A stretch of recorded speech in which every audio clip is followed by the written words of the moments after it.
They do not want you to think too much.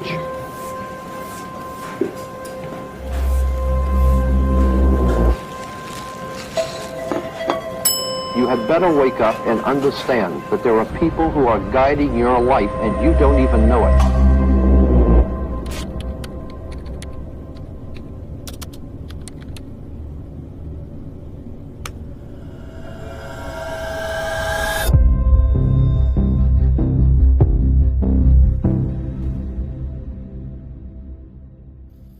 The truth is, you've been brainwashed, and this is how we got here. You see, it all began on the afternoon of January 15th, 1902. A secretive meeting that changed the course of history as we knew it was about to take place in none other, of course, than the Rockefeller townhouse in Manhattan. And the records state that a middle-aged man walked into a meeting room full of lawyers, bureaucrats, and in the presence of one of his closest advisors, signed the deed of trust that formally established an organization that would deeply impact the lives of generations to come.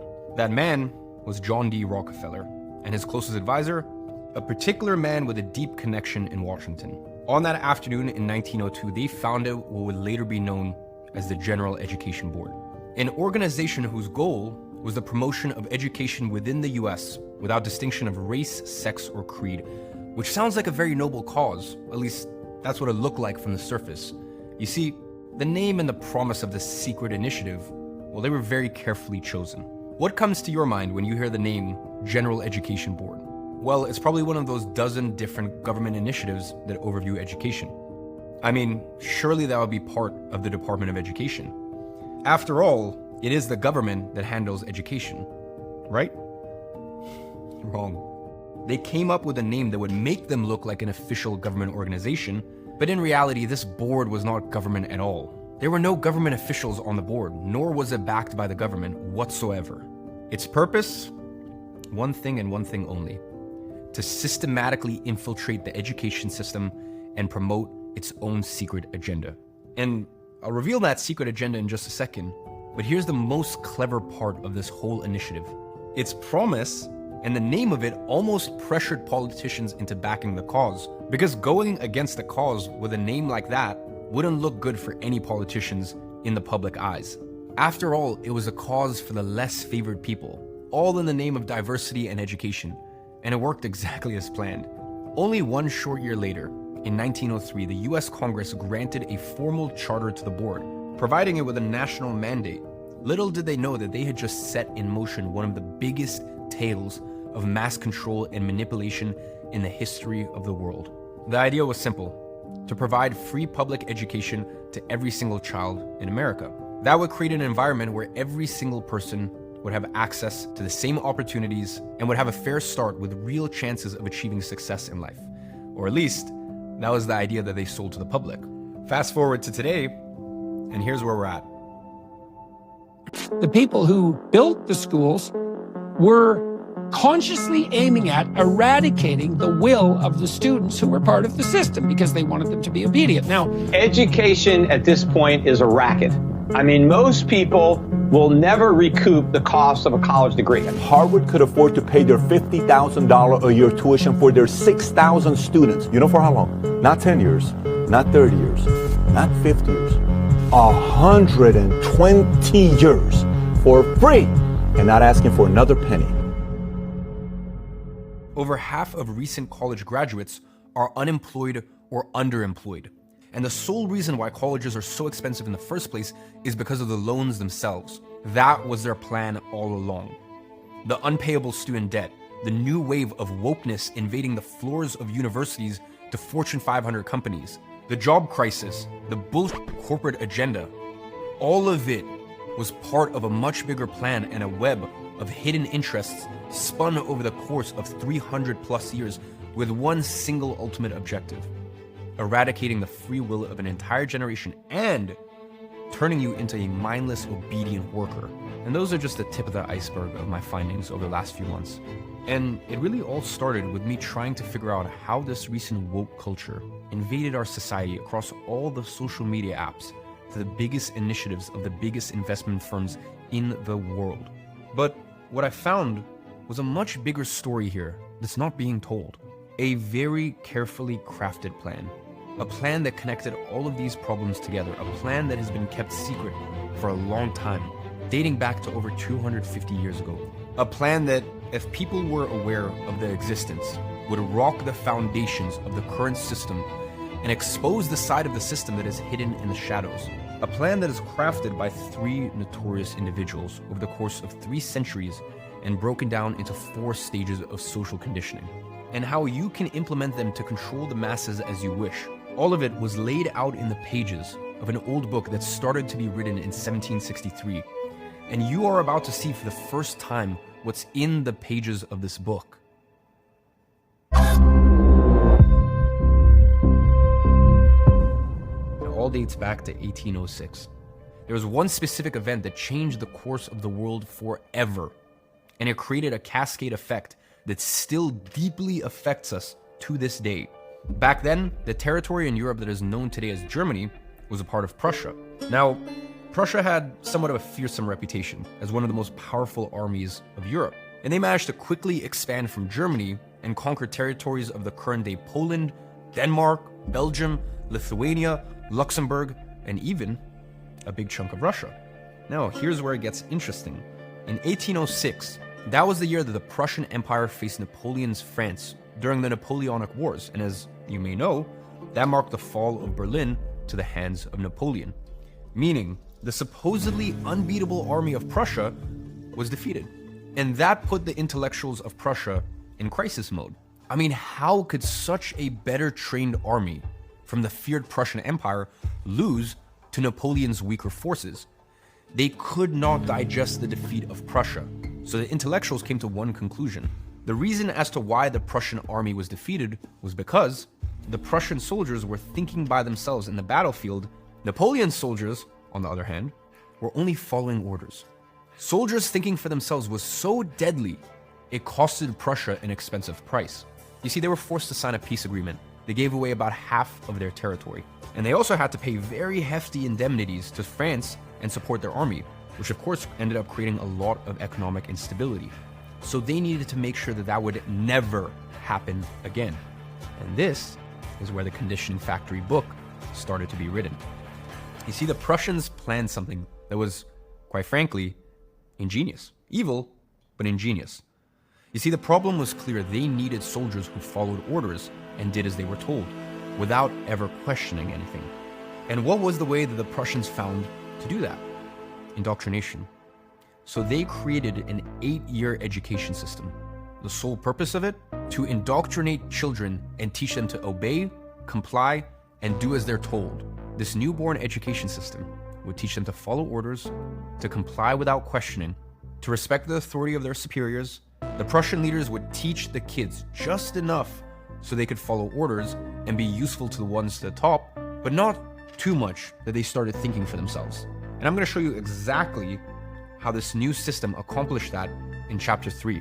Now, this system was also the perfect solution to another problem that the Prussian Empire had been facing. You see, a few years earlier, the Prussian Empire had just invaded and conquered a huge part of Poland, which was great, but also created a massive challenge. How would they get the Polish people to accept them as their rulers? I mean, after all, they were their enemies. They were the colonizers. And now they needed to get the very people they were waging war against to give up their Polish roots and accept and embrace the Prussian imperialism. So the Prussians got to one conclusion. You see, the adults were too proud of their Polish roots, and nothing would change their minds. They were simply a lost cause. But the children were different. You see, the children could be indoctrinated into a proud Prussian imperialist. And what better way to do that than brainwash them through their entire childhood? And that is how the Prussian education system was born. And it worked. I mean, kids would come in as bright, creative, enthusiastic children and come out as obedient, mindless, and not capable of thinking for themselves. And most importantly, convinced that the king is just and his decisions should never be questioned. And these kids, well, they made for perfect soldiers. And after only a few short years, the masses had no independent thinking left inside of them. And that was the Prussian model of obedience. And it was the first chapter of what I like to call the Conditioning Factory. And I'll explain in detail what I mean by that over the next few chapters. Because, and I know this is hard to believe, It gets so much worse.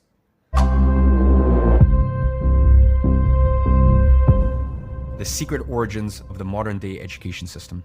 Now, there is something really important for you to understand here.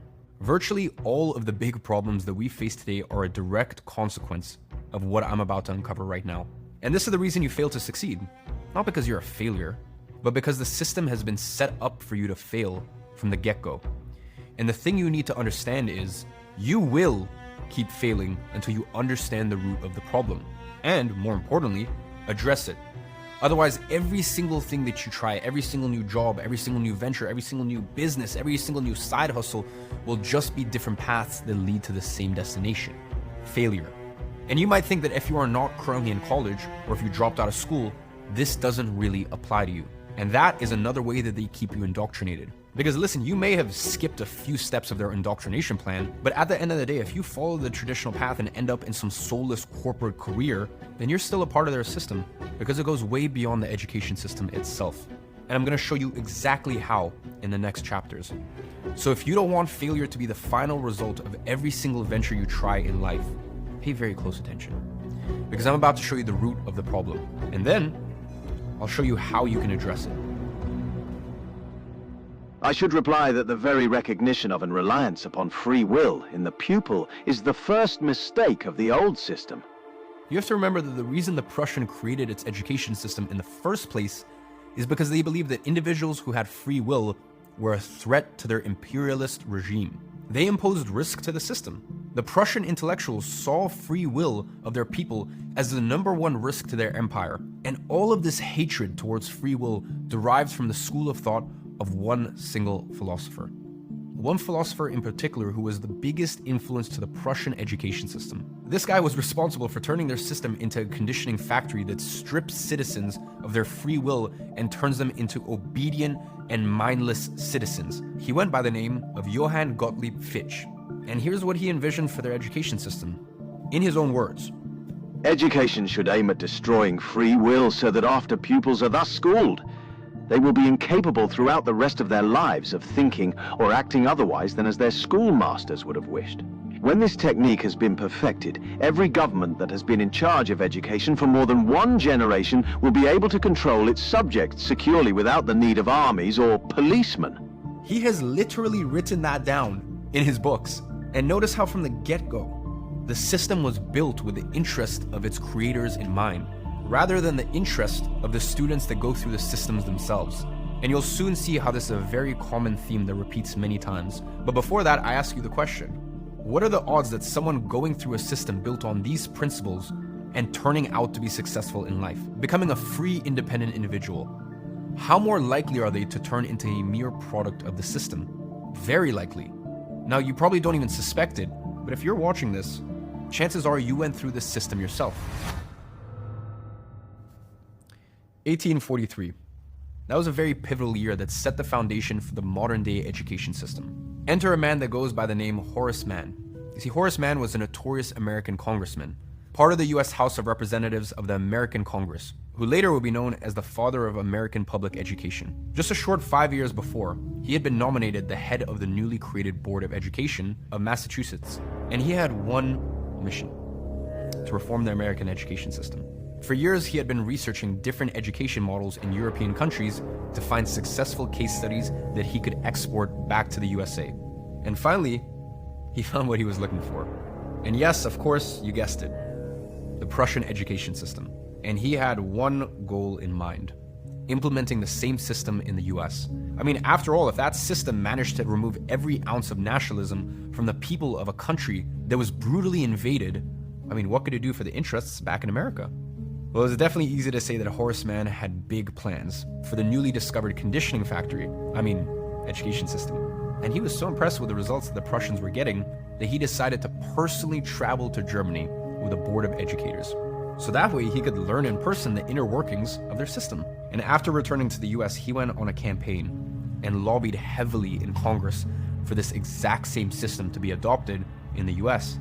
And it really didn't take too long for his efforts to start creating results. Over the next 3 decades, multiple American dignitaries traveled to Germany to get degrees directly from the Prussian system. They would then come back to the US and staff the universities and schools across the country. And by the 1900s, all of the PhDs in the US were trained in Prussia. In just a few short years, Horace had the system streamlined. He had the people in place, he had the funding from the government, and the support from the public who backed his noble idea of making education public, widely available. He had successfully implemented what's described as the first stage of conditioning in the Conditioning Factory book. And now, he was on to the second stage. The goal? Maximize the reach of the system. And he came up with a very clever way to do that.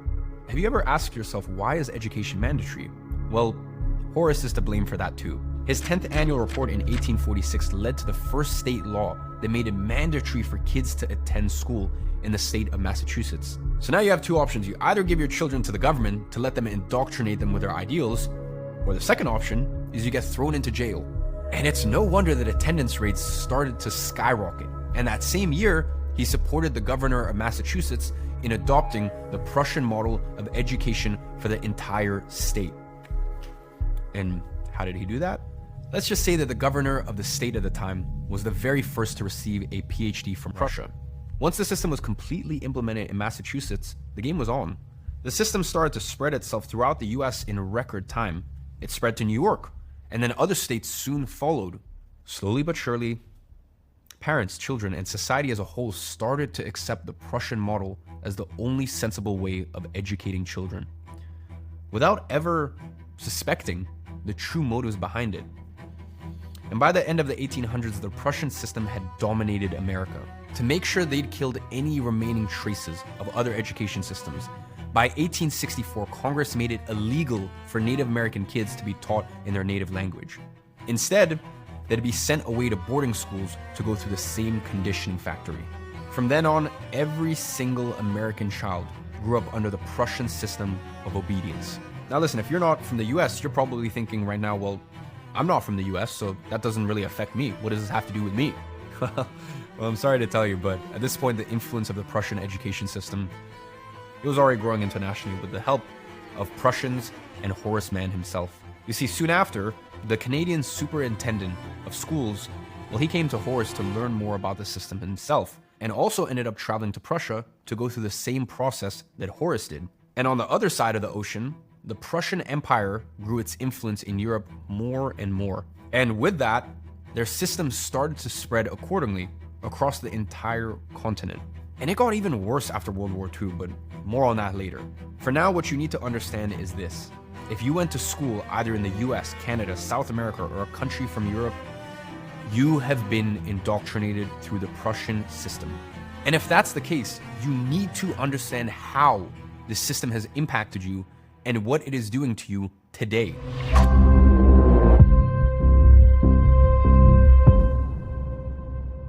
Let's go back to our favorite Prussian philosopher, Johann Gottlieb Fichte. The new education must consist essentially in this, that it completely destroys freedom of will in the soil which it undertakes to cultivate, and produces on the contrary strict necessity in the decisions of the will, the opposite being impossible. Such a will can henceforth be relied on with confidence and certainty. Now, how would they achieve this level of social conditioning? For that, they needed an effective method. Well, turns out that Johann not only developed the philosophy behind the Prussian education system, but he also developed the method through which it would accomplish his goal of destroying the free will of students and making them lifelong slaves of their schoolmasters. Combined, John Locke's view that the human mind at birth is a blank slate, and Rousseau's ideas on how to write on that blank slate, he established a scientific method on how to indoctrinate children and strip them of their free will. And the method consisted of, first, carefully choosing the subjects that students must learn, what they should think about and for how long, instead of allowing them to discover what they like and are naturally talented at. Standardize books that would have students believing the sides of history and philosophy that was most convenient to the state's interests. Then, they would also standardize testing across all schools and made sure that the right answers were the answers that they wanted to hear from the students. In case the students were thinking for themselves instead of thinking how the system wanted them to think, they'd simply get punished through their grades. And talking about punishing, they'd also punish children who misbehave. The entire system was set in a way to enforce discipline and obedience. Children would have to ask for permission to talk, to drink water, and to go to the bathroom, to stand up, to do anything. And I'm not sure if you've noticed this, but they purposely made the schools look like prisons. That's why they put the children sitting in rows. That's why they had alarm bells. That's why they had strict timings for classes and intervals. Had children in classes based on age groups, as well as have the children listening to what a teacher says with little to no interaction. And a very important part of the method as well was having the teachers themselves not realizing that what they were doing was indoctrinating the youth. You see, from the teacher's perspective, they're just doing their job by educating the youth. And most importantly, having a time-intensive curriculum that took the children away from their families for majority of the day, lowering their family time to a minimum. So that way that the families wouldn't have a chance to teach them their own values. And they would learn their values the way the system wanted them to instead. Now let me ask you something. How oddly similar is this system to the one that we have across the world today? How many of those things have you experienced yourself when you were in school? And this is why I'm telling you, this is not a mere coincidence. And it all comes from the 3 secret figures who wrote the book on how to create a conditioning factory and turn free individuals into obedient, mindless factory workers. Johann himself. Now the big question is, why does no one know about him? Why do we not learn about this true secret origins of our education system?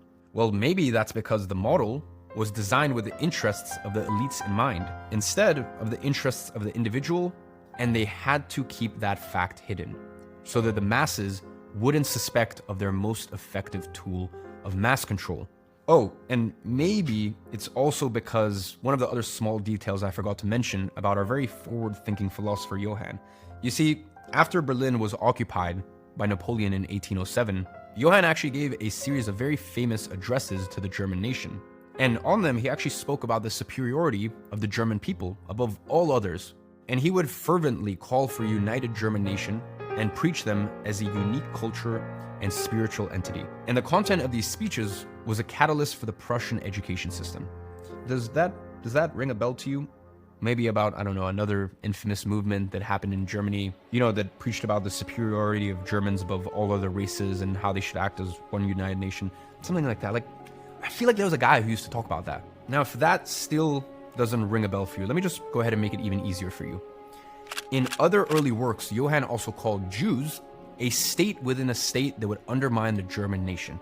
And he openly expressed a desire to expel Jews from Germany. So he basically preached German superiority, he called for a united German nation, and he wanted to expel Jews from Germany.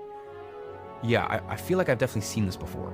Well, it turns out that Johann had a deep influence on the rise of the Third Reich, and his addresses to the German nation contained elements of a cultural and linguistic nationalism that the Nazis would later heavily draw upon. And most importantly, historians point out that one of the greatest social factors that allowed Nazism to achieve mass adoption in Germany was because of how German people were bred from birth to be obedient and to respect authority without ever questioning, all because of their indoctrination-based education system that was implemented decades earlier from the work of Johann. Still to this day, Johann is seen as one of the biggest influences of Nazism and neo-Nazism, which means that the current day education system employed all around the world is based on the system created by one of the biggest influencers of the Nazis. Yeah, no wonder they don't want you to know about the true origins of the education system. And it also begs the question, why would the father of modern education make it a law that every child spend their youth in a system created by the father of neo-Nazism? And how are we setting ourselves up knowing that the entirety of the population from North America to Europe today were raised in the same system adopted by pre-Nazi Germany? I'm gonna give you a spoiler. It is directly related to the woke culture and the war on free speech that we are experiencing today. And I'm gonna cover this in detail in episode 2 that goes live on Thursday. Now, are you convinced yet that the education system you went through was never actually created to make you a critical thinker and a free, successful individual, but rather turn you into a brainwashed prisoner of the system? If not, don't worry, this is still just the tip of the iceberg. It gets so much worse. You see, this system wasn't complete yet. Despite the efforts of Horace Mann, he never managed to push America to stage 2 of conditioning. You see, at this point, America and the other countries that had recently implemented the Prussian model, well, they were still in stage 1 of conditioning. They obeyed and believed everything that their government would say, meaning their free will was already gone, which was wonderful for the government itself, but not everyone was completely happy with it. That's because the recent Industrial Revolution had caused a shift in powers. The government wasn't the biggest man on the block anymore. America had new kings that quickly ascended to the positions of power. These were the corporate titans, and one in particular had a big need that he wanted to fulfill: John D. Rockefeller. You see, at the time, his oil empire was growing so much that his biggest bottleneck was one thing and one thing only: factory workers. He needed a herd of mindless, obedient workers to work in oil rigs, extraction, transportation, refineries, etc. And he saw in the Prussian education system the perfect opportunity to create that much-needed herd of mindless, obedient factory workers to slave away for his empire. He too had read the Conditioning Factory book on how to turn regular people into products of the system. And he noticed that Horace Mann had missed a few key steps that, if were implemented, would create the exact type of brainwashed workers that he needed. The biggest one was the public education system that Horace had implemented still didn't have a standard curriculum to follow. And that was one of the key pillars for the Prussian model. And in Rockefeller's mind, the deal was simple. The kids weren't learning anything that were of any use in any oil refinery, mine, or factory. It didn't matter how obedient the masses were if they couldn't work in his oil empire to expand his operations further. So Rockefeller also saw the need of indoctrinating the American population into the narrative that work would set them free. This way, they had a reason, something to work for. Their life would now have meaning. So what did Rockefeller do? He came up with a plan to infiltrate and take over control over the public education system. And he teamed up with one of his closest advisors, Frederick T. Gates, to turn that plan into reality. And this is how we go back to the meeting from the beginning of the episode. The plan they had was simple yet very effective. Create a board that sounded like an official government board for education, get the board officially approved by the government, and then push the agenda of promoting education without the distinction of race, sex, or creed, in order to get the government funding and approval to massively scale the school network, and then instill in the masses the idea that only work could set them free. And in order to get a high-paying job, they needed education. And here's the plan in Frederick's own words. In our dream, we have limitless resources, and the people yield themselves with perfect docility to our molding hand. We shall not try to make these people or any of their children into philosophers, or men of learning, or men of science. We're not to raise up among them authors, orators, poets, or men of letters. We shall not search for embryo great artists, painters, musicians. Nor will cherish even the humbler ambition to raise up from among them lawyers, doctors, preachers, statesmen, of whom we now have ample supply. And that plan is what led to the creation of the General Board of Education, as I mentioned at the beginning of the video. By 1903, Rockefeller and Gates had successfully secured the government approval for their board, alongside $3.5 billion in funding to build thousands of schools across the country. In a few short years, this absolutely transformed the amount of schools in the United States of America. And after that, every new generation would go to school ready to learn and become critical thinkers, only to come out of school as an obedient factory worker with no big aspirations. Workers who are perfectly happy working a factory job with no prospect of ever being truly free in their life. I mean, after all, they believed that only work could set them free. And that's what they were doing. Turning you into a product of the system. Someone who gets treated like a product that at the end of the day can be easily replaced. That will never do more than what it was manufactured to do, and that has an expiry date. And with that, Rockefeller successfully turned America into stage 2 conditioning by simply following the steps that was laid down decades earlier by the great Prussian philosopher and secret figure Johann Gottlieb Fichte. That's exactly what Rockefeller had just accomplished. And that's how John D. Rockefeller himself also wrote his name as co-author of the Conditioning Factory book and became the third secret figure that created the modern-day education system. Or conditioning factory, should I say. Soon enough, other industry tycoons were jumping into the education ship. Andrew Carnegie started to sponsor public education. I mean, he too needed more machine workers, engineers, mine operators, railroad workers, repairmen, the list goes on. You know who else jumped on this bandwagon? Ford himself. In just a few years, they had the entire system streamlined, from state-sponsored textbooks and standardized tests to indoctrinating teachers under this new Prussian Rockefeller model of education. Rockefeller's plan had worked, and in his own words, I don't want a nation of thinkers. I want a nation of workers. Can you now see why you haven't succeeded? Even though you've put in a lot of effort into everything you've been told that would make you successful. Going to school, getting good grades, getting a good degree, working a safe job. It was all a setup from the get-go. It was never meant for you to succeed in the way you want to, but rather for you to experience success in their terms. It was only meant for you to become a product of the system. But that wasn't enough. Rockefeller was an extremely ambitious man, and he wanted to take things a step further. So here's what he did. Instead of only focusing on high schools, he started investing heavily in universities. This way, instead of indoctrinating people only until their teenage years, he could keep indoctrinating them throughout their adulthood, turning them into even better brainwashed, mindless factory workers. Selling the idea of college to the masses was pretty easy.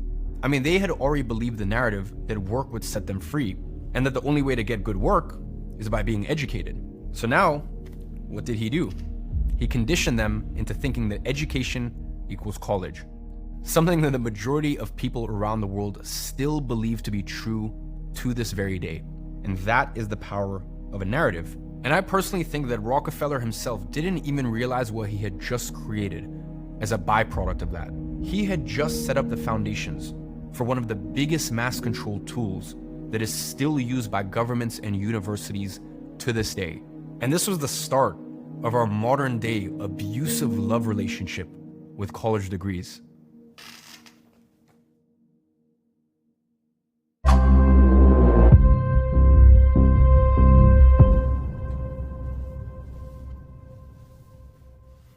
(1957), one of the most iconic moments of the Cold War had just unraveled. You see, Russia launched the first man-made satellite to the orbit of the Earth with Sputnik 1. And this had very big consequences to the Americans. Why? Because it meant that using the same technology, Russia could potentially launch nuclear rockets into American territory. So American politicians came to one conclusion: if America wanted to win the war, then they needed more college grads to build such technologies. And factory workers weren't enough now. They needed highly specialized engineers, but the problem was, even though tuition was way cheaper than it is today, it was still expensive to the standards of the time. And that's when Dwight Eisenhower, president at the time, decided to take a page out of Rockefeller's book and make higher education widely available to the population. How? Through widely available student loans. Now, after getting the idea approved on Congress, he signed a National Defense Education Act, and that created the National Defense Student Loan Program.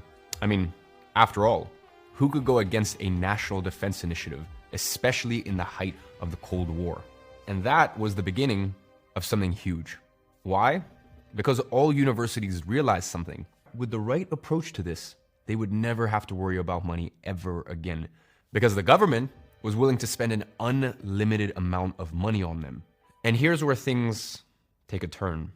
You see, after a few years, the government had broken through $100 billion in student loans, which would be equivalent to $1 trillion today. And that presented the government with a little bit of a problem.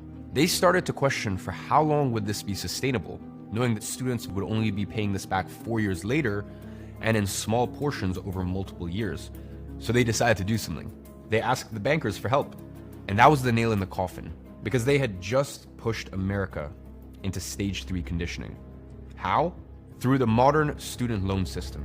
In 1965, Congress passed something called the Higher Education Act, and it basically got almost every single student a guaranteed loan. And how did they do that? Through federal guaranteed loans. The government set up guarantee agencies that would guarantee the loans made by banks were always paid back. And what you really need to understand is how they made that happen. The banks would give out the student loans just as normal, but here's where the twist is. For every single student loan that the bank gave out, the government would give around 80% of the total value of the loan to a guarantee agency.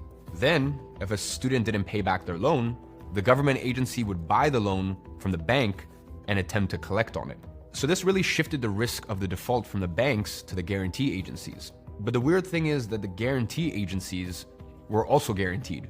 And that's because the federal government agreed to reimburse the guarantee agencies for 90% or more of the loans that they couldn't collect. Now, this created a very interesting situation because kids had access to money that wasn't theirs. So they were willing to spend it no matter what the price was. And if the kid drops out, the government is still gonna pay the bill. Meaning that there was no risk for universities. And they knew that, which also meant that no matter how much they raised tuition, the government would still pay it off because they had the goal of making America the most educated country in the world. And the money was also not coming from the government's pocket, so they didn't really care how much was being spent. And that created a situation where the colleges were incentivized to rack up their prices. So what did colleges do? They started to rack it up. In the 60s alone, they increased tuition 30% above inflation. And this led to a snowball effect. Colleges started expanding to be able to accommodate more and more students, which really created a self-fulfilling cycle. More students would apply to college, so the colleges raised their tuition, and with higher tuition, more students needed loans. Now, the more loans they gave out, the more money the lenders make off of you. And that turned the entire conditioning system to a whole new level. Now they were able to indoctrinate you through your entire childhood, create a herd of mindless, obedient factory workers through college, and also make hundreds of thousands of dollars off of every single student throughout the entire indoctrination process. They had finally managed to implement something that not even the Prussians managed to do. Stage 3 conditioning. They brainwash you. Then they make you a product of the system. And to top it all off, they make you pay copious amounts of money to do so. I mean, listen, if you think about it, that's even better than slavery because at the end of the day, slaves don't pay you. Students, on the other hand, they pay you for that privilege. And here's the most interesting part about the entire loan system. The loans themselves became the reason as to why people needed loans in the first place, because the loans are why colleges are so expensive. So now, you needed a loan to go to college, but without the loan, tuition would have just stayed the same. I mean, you can clearly see it by first looking at how steady tuition used to be before student loans were widely available. Now, look at the increase in tuition rates after they became widely available. And now compare them to how much the inflation rate and income increased during that same period. And you can see how this created a vicious cycle of the average citizen not being able to afford tuition to send their kids to college because tuitions have grown 1,200%. While their salaries only grew a fraction of that. Then, that causes the need for student loans, which in turn makes colleges even more expensive. It is a never-ending cycle to make even more money off of your back. Colleges have turned into a money-making machine for the administrators, the debtors, the bankers, and the board members. Some people even call it history's biggest scam.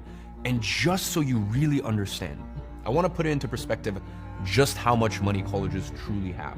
Here's how much money some of the biggest companies in the world have in their cash and short-term investment balance. McDonald's, $1.6 billion. Starbucks, $3.2 billion. Disney, $11.5 billion. Coca-Cola, $15.7 billion. Meta, $53.4 billion. Now let's take a look at how much the top 10 private universities just in the US alone have in their endowments. Washington University, $12 billion. The bottom of our list here already has 10 times more than McDonald's and 3 times more than Starbucks. Columbia University, $13 billion, more than Disney, by the way. Northwestern University, $14 billion. University of Notre Dame, $16 billion, which by the way is the same as Coca-Cola. University of Pennsylvania, $20 billion. MIT, $24 billion. Princeton University, $35 billion. Stanford University, $36 billion. Yale University, $41 billion. Harvard University, $49 billion. Harvard has more cash than most Fortune 500 companies. And just in the US alone, there's over 130 universities with more than $1 billion in their endowments. And coincidence or not, the one with the highest amount per student, you guessed it, the Rockefeller University, who has over $35 million in their reserves for every single student in their university. I mean, what else could you expect from the family of the man that quite literally created this entire system, right? Now, how do these universities make that much money, you may ask? Is it all from tuitions? And here's where things get a little fishy.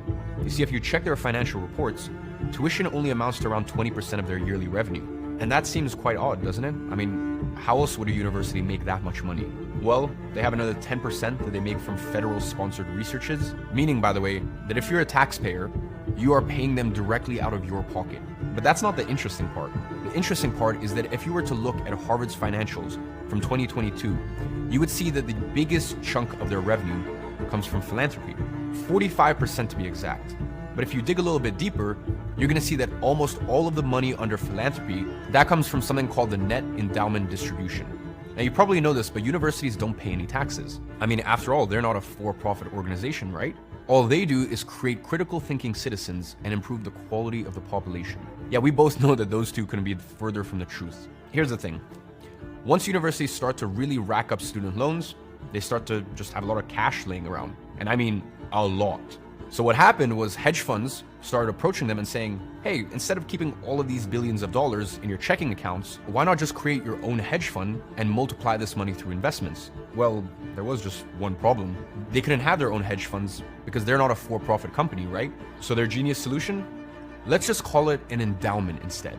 Then we let a hedge fund manager manage this money exactly as they do in their hedge funds, but instead it's tax-free. Now, you might wonder why this falls under the category of philanthropy in their financials. Well, you've probably seen those multi-million-dollar donations from rich individuals going to Harvard, Yale, and other universities. Like that one hedge fund manager who donated $150 million of his own personal money to Harvard. Well, where do you think all that money goes? Do you think it goes to infrastructure? Or to cover student loans? Or to their staff? No. That money goes directly to their endowment. But here's the real kicker. That money is managed by an endowment manager who invests the same money in hedge funds and other investment products, which in turn have their own managers who make money through management fees. Meaning, at the end of the day, that donation may or may not go back to the original donor through management fees of a string of financial instruments, but with a little added bonus. The money invested is tax-free because the universities don't pay taxes. I mean, how genius is that? And this could be a 1 hour long video on its own. But what's important for you to understand here is this. They use universities to further indoctrinate you into a product of the system. And while they do that, they also turn you into a debt slave to make money off of you, risk-free and tax-free. And most importantly, this system is not sustainable. Eventually, there will be no money left to lend and bankroll the system. And what do you think happens when the system runs out of money? Well, that's what you're gonna find out next.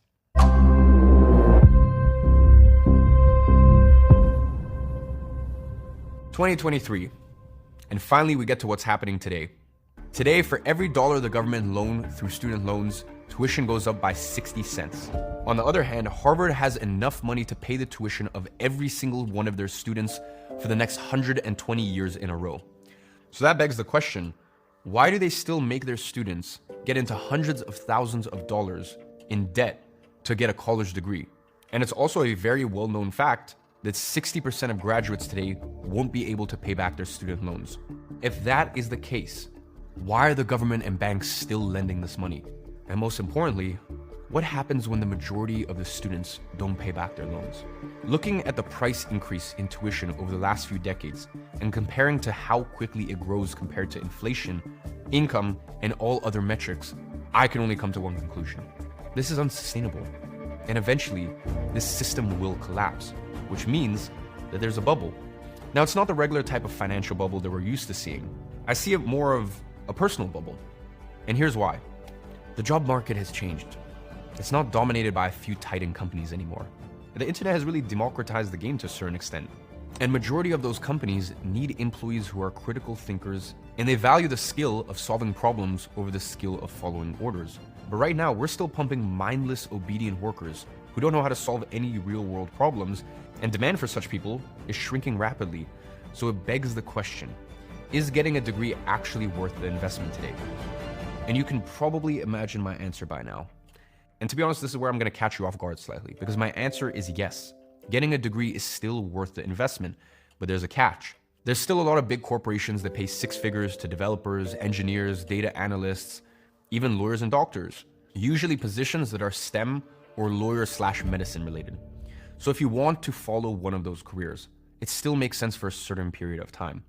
But here's where things take a different turn, because there's also another big caveat here. There's one big question that I'm sure we've all asked ourselves before. Is success based on merit? Well, if you go into the formal job market, the truth is, it's probably not. For a majority of these big, high-paying companies, they don't hire based on merits. They don't hire the better and most qualified candidates. They hire the ones who graduated from the best universities. And it doesn't really matter how good or bad you are skill set wise. The only thing that matters is the university name stamped on your diploma. So listen, if you're not going to one of those Ivy League universities, you don't even have a chance against your competition. In fact, it is a very common practice for big tech companies to hire all of the talent available from such universities, even if they don't need them. And that's just to keep the pool of talent empty, so that way that their competitors, they don't have anyone to hire. And this is why, I don't know if you've seen it before, there's thousands and thousands of these TikToks and YouTube shorts and all this stuff, you know, all these like day in the lives of a Google software engineer. And all they do the entire day is eat, exercise, and just wander mindlessly around the HQ, apparently without ever actually doing any work. And it's because they actually are not doing any work. Now, if you're not a graduate from one of those universities, you're just kind of left out of the party, no matter how good you are. Because as I said, in that world, the game is not based on merit, which then brings us back to the point of the personal bubble. Because here's the thing, if these big corporations are only hiring based on your diploma, and majority of those employees don't necessarily bring any value to the company, how sustainable is that? And the answer is very obvious. It's not sustainable at all. And that's why over the last 12 months, we've seen mass layoffs from big corporations like Google, Meta, Uber, etc.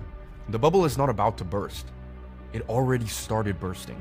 So now the obvious question is, how does this affect you, and what should you be doing? Well, the way that I look at this is that we're in a very similar situation to what happened back in 2008 during the housing bubble. If you don't remember, let me jog your memory.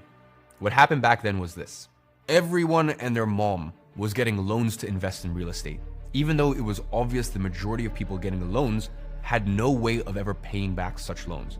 I mean, you had waiters and maids and bus drivers with 2 mortgages on houses, but all the lenders, they thought it was fine. Why? Because real estate was considered the safest investment in existence. I mean, no one would ever dare bet against real estate. And because it was the safest investment, everyone knew it until it wasn't anymore. And now, I see us in a very similar situation. Everyone and their daughter got approved to student loans that they simply cannot pay back. But that's not even the worst part in my opinion. The worst part is that 99% of the population today is betting their entire careers on what everyone sees as the safest bet. Go to school, get a degree, work a safe job. In my opinion, today this is one of the riskiest paths you could take. Exactly because how the system is set up. I have just showed you, the system is not built for you to succeed. The system is built to strip you out of your critical thinking and turn you into a brainwashed, thoughtless, obedient modern-day worker, a product of the system. So what used to be considered the safest route has now turned into one of the riskiest, because at any moment, this won't be sustainable anymore. And when that happens, everyone who's a part of the system will have nowhere to run. So what's the solution? Well, you have 2. The first one is to succeed within the system. And as I said, this is actually still a viable solution, as long as you carefully pick the right career and make your way through one of the top 1% universities. Today, this is the only safe way I see of succeeding in the system. The other option is to succeed outside of the system. And how do you do that?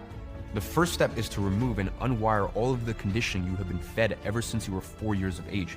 Because listen, at the end of the day, if you're watching this, you most likely live in a country at stage 3 conditioning.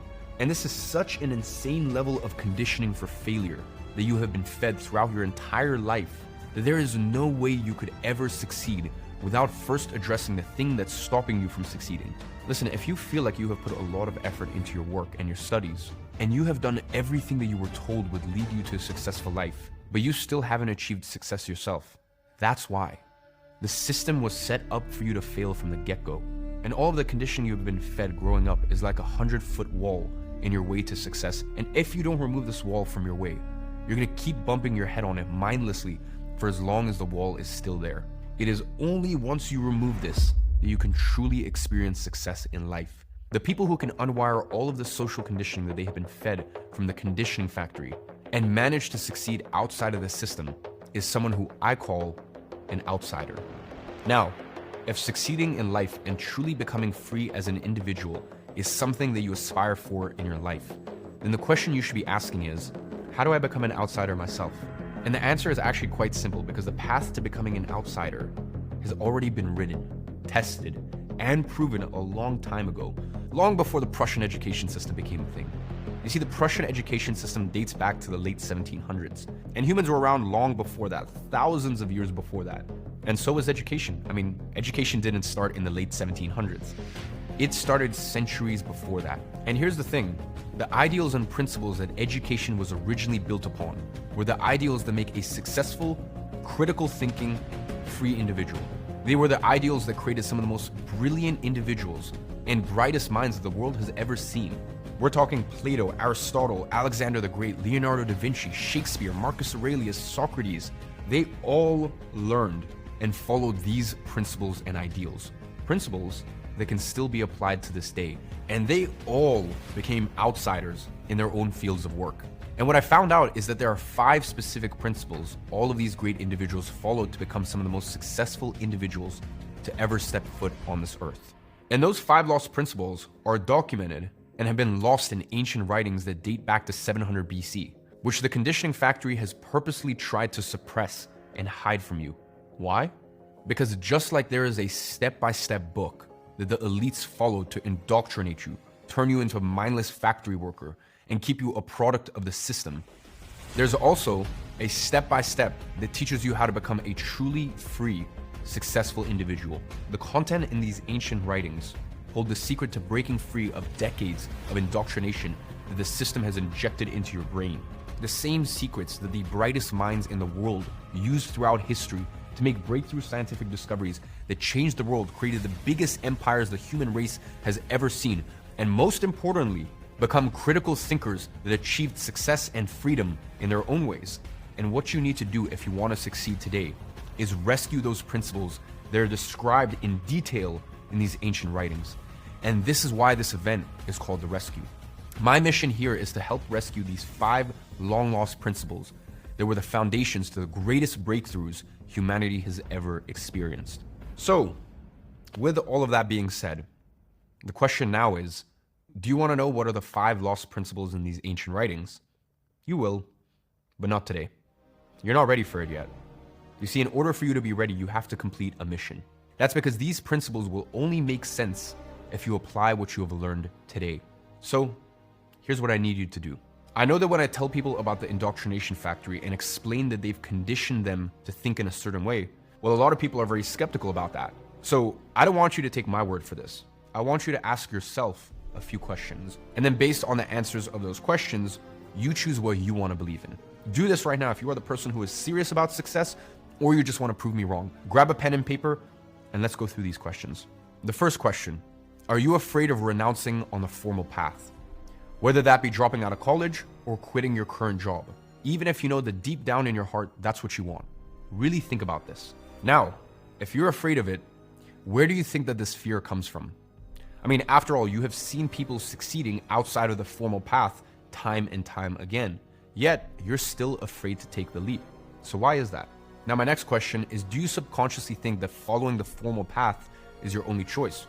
You know, your only chance at not ending up homeless on the streets? And my follow-up question is that if that fear is that intense, where do you think that comes from? Do you think it's something rational or a disbelief that has been seeded into your brain by the people around you? Maybe your parents, maybe your teachers, maybe your peers. Now I have a few more questions for you to think about, but you can find them inside of the WhatsApp group for the rescue. The link for it is in the description of this video. Now inside the file, you're also going to find space to answer those questions because I want you to actually write down your answers. Because this is the only way that you'll truly think about your answers. And then on Thursday at 5 p.m. UK, once you're ready, I'm going to reveal the 5 lost principles hidden in the ancient writings. So make sure to mark your calendar and come back with your missions completed. And with that, I'll see you on Thursday. This is The Rescue.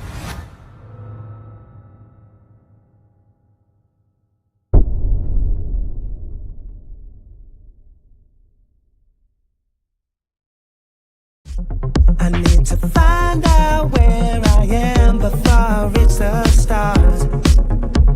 Yeah, before I step on Mars.